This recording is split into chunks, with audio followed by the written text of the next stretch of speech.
ڈیرہ اسماعیل خان میں police training school پر دہشت گردوں کا حملہ، جوابی کارروائی میں 3 شرپسند مارے گئے۔ فائرنگ کے تبادلے میں 7 پولیس اہلکار شہید، 5 زخمی، ایک کی حالت تشویشناک بتائی جا رہی ہے۔ وفاقی وزیر داخلہ محسن نقوی کی خارجی دہشت گردوں کے حملے کی مذمت، جام شہادت نوش کرنے والے اہلکاروں کو خراج عقیدت پیش کیا۔ وفاقی وزیر داخلہ سے تبلیغی جماعت کے وفد کی ملاقات، نومبر میں سالانہ تبلیغی اجتماع کی تیاریوں سے متعلق آگاہ کیا۔ محسن نقوی کا کہنا تھا کہ اسلام کی تبلیغ کے لیے سہولت اور آسانی فراہم کرنا ہمارا فرض ہے اور ثواب کا کام ہے۔ اجتماع کے انعقاد میں ہر ممکن تعاون فراہم کیا جائے گا۔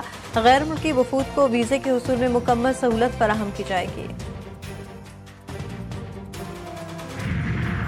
غزہ میں جنگ بندی پر عمل درآمد، حالات معمول پر آنے لگے۔ ہزاروں بے گھر فلسطینیوں کی شمالی علاقوں میں واپسی۔ دوسری جانب حماس، اسلامی جہاد اور PFLP نے غزہ پر کسی بھی غیر ملکی سرپرستی کا الزام مسترد کر دیا۔ عالمی اداروں سے جنگی جرائم اور نسل کشی کی آزادانہ تحقیقات کا مطالبہ۔ امریکی صدر ڈونلڈ ٹرمپ کہتے ہیں اسرائیلی اغوالیوں کی رہائی پیر سے متوقع ہے۔ اور امریکی صدر کا چین پر 100% نیا درآمدی ٹیکس عائد کرنے کا فیصلہ۔ ٹرمپ کا social media platform truth social پر اعلان۔ ڈونلڈ ٹرمپ نے الزام لگایا کہ چین نایاب معدنیات کی برآمدات پر پابندیاں لگا کر دنیا کو یرغمال بنانے کی کوشش کر رہا ہے۔ چینی ہم منصب سے ملاقات نہ کرنے کا انڈیا نئے ٹیکس کے اعلان کے بعد عالمی اسٹاک مارکیٹوں میں مندی کا رجحان۔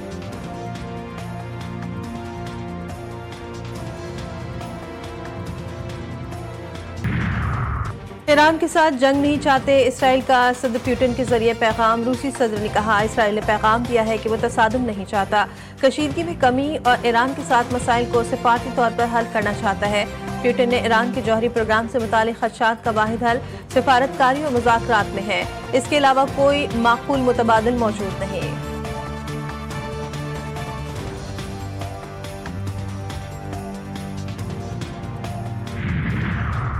امریکی صدر ڈونلڈ ٹرمپ کے خواب چکنا چور، امن کا نوبل انعام خاتون کے نام۔ دنیا کا سب سے بڑا ایوارڈ انسانی حقوق کی کارکن ماریا کورینا نے اپنے نام کر لیا۔ ماریا کورینا کو وینزویلا میں آزادی کی جدوجہد میں کوشش پر بڑے اعزاز سے نوازا گیا۔ ماریا کورینا کا نوبل انعام امریکی صدر ٹرمپ اور وینزویلا کے عوام کے نام کرنے کا اعلان۔ کہا ٹرمپ نے ہماری آزادی کی تحریک میں فیصلہ کن کردار ادا کیا۔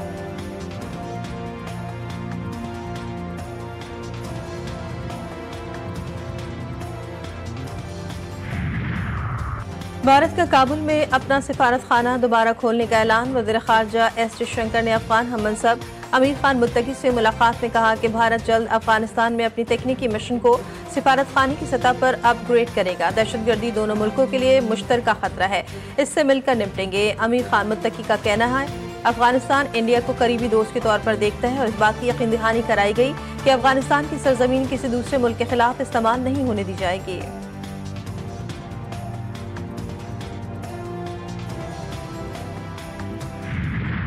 خیبر پختونخوا میں دہشت گردی ہے، اس کے پیچھے یہی سیاسی اور مجرمانہ گٹھ جوڑ ہے۔ پاکستان کی ریاست، اس کی افواج اور اس کے ادارے they will not be bothered by any sort of political distortions اور سیاسی شعبدہ بازی، اور ریاست پاکستان اور اس کے عوام will not and cannot be left to the whims of any single person who is singularly the most responsible person from bringing terrorism back to Pakistan and especially Khyber Pakhtunkhwa۔ Khyber Pakhtunkhwa میں دہشت گردی کے پیچھے سیاسی اور مجرمانہ گٹھ جوڑ، سوچے سمجھے منصوبے کے تحت دہشت گردوں کو جگہ دی گئی۔ گورننس اور عوامی فلاح و بہبود کو جان بوجھ کر کمزور کیا گیا۔ دہشت گردوں اور جرائم پیشہ عناصر کے گٹھ جوڑ کو مکمل مقامی اور سیاسی پشپناہی حاصل ہے۔ کسی فرد واحد کو یہ اختیار نہیں دیا جا سکتا کہ وہ اپنی ذات کے لیے ریاست اور پاکستانی عوام کا سودا کرے۔ DGISPR کی اہم پریس کانفرنس سوال کیا، کیا آپ کو یہ آواز نہیں آتی کہ دہشت گردوں سے مذاکرات کر لیے جائیں؟ کیا ہم اس نیشنل ایکشن پلان پر عمل کر رہے ہیں؟ کیا ہر مسئلے کا حل بات چیت ہے؟ اگر ہر مسئلے کا حل بات چیت میں تھا تو 6 اور 7 مئی کو بات چیت کیوں نہیں کی؟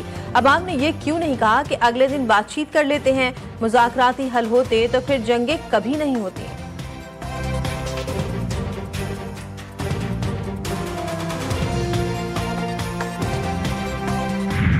اب سٹیٹس کو نہیں چلے گا۔ جو شخص یا گروہ کسی مجبوری کی وجہ سے یا اپنے فائدے کی وجہ سے خارجیوں کی سہولت کاری کر رہا ہے، اس کو پاس 3 واضح چوائسز ہیں۔ اول کہ وہ خود ان خارجیوں کو ریاست کے حوالے کر، یا پھر وہ دہشت گردی کے خلاف کارروائیوں میں ریاست کے اداروں کے ساتھ مل کر اس ناسور کو اپنے انجام تک پہنچائے تاکہ معصوم عوام کو نقصان نہ ہو۔ اگر یہ دونوں کام نہیں کر لیں تو پھر خارجیوں کے سہولت کار ہوتے ہوئے ریاست پاکستان کی طرف سے بھرپور ایکشن کے لیے تیار ہو جائے۔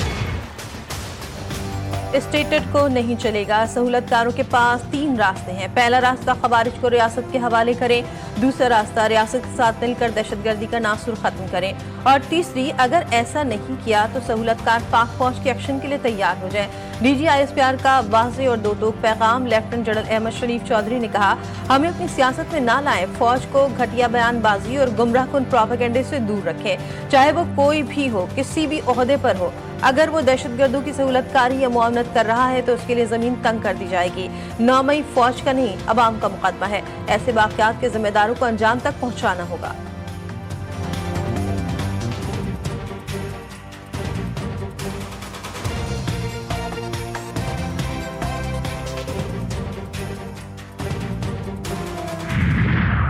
سر، حمید لنگرا، جی ٹی وی نیوز سے۔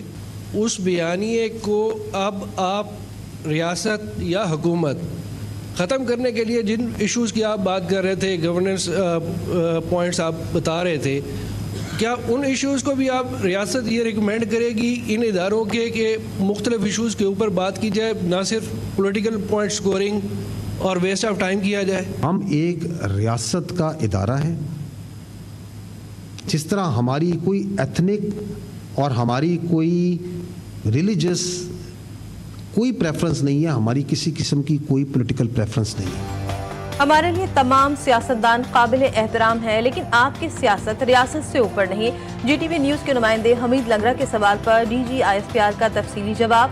کہا، دہشت گردوں کے سہولت کار کسی بھی عہدے پر ہوں، کارروائی ہوگی۔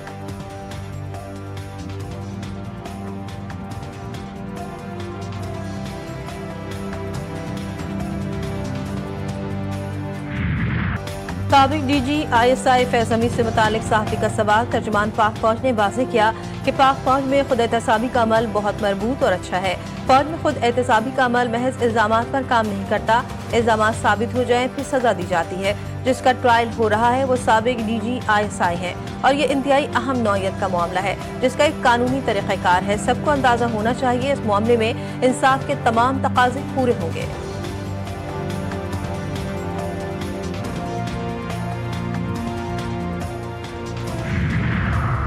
پاکستان کا افغان حکومت سے ٹی ٹی پی سمیت دہشت گرد گروپوں کے خلاف کارروائی کا مطالبہ۔ ترجمان دفتر خارجہ شفقت علی خان نے کہا، افغانستان سے سرحد پار دہشت گردی کا معاملہ افغان حکومت سے تباتر سے اٹھاتے رہے ہیں۔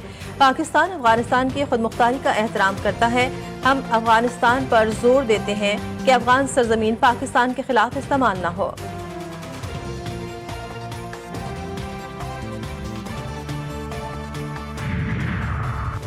ریاست کسی جتھے کے ہاتھوں بلیک میل نہیں ہوگی۔ پرامن احتجاج سب کا حق ہے مگر انتشار کی اجازت نہیں۔ وزیر مملکت داخلہ طلال چودھری نے واضح کر دیا، کہا ٹی ایل پی کی جانب سے احتجاج کے بجائے فساد پھیلایا جا رہا ہے۔ جتھوں کی سیاست اور مطالبات منوانے کی اب کوئی گنجائش نہیں ہے۔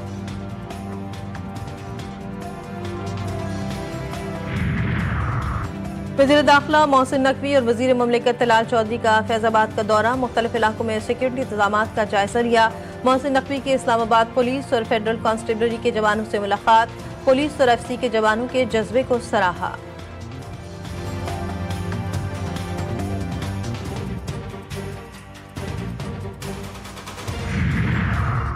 علی امین گنڈاپور وزیر اعلیٰ ہاؤس سے ڈیرہ اسماعیل خان چلے گئے۔ وزیر اعلیٰ ہاؤس میں الوداعی مناظر، اہلکاروں نے نیک تمناؤں کے ساتھ رخصت کیا۔ علی امین گنڈاپور نے روانگی سے قبل اسٹاف سے مصافحہ کیا اور ان کا شکریہ ادا کیا۔ حافلے کی روانگی پر جذباتی مناظر دیکھنے میں آئے۔ گورنر خیبر پختونخوا کی مولانا فضل الرحمان سے ملاقات۔ خیبر پختونخوا کی سیاسی صورتحال پر تبادلہ خیال۔ ملاقات میں مولانا لطف الرحمان، مولانا اسرت محمود شریک تھے۔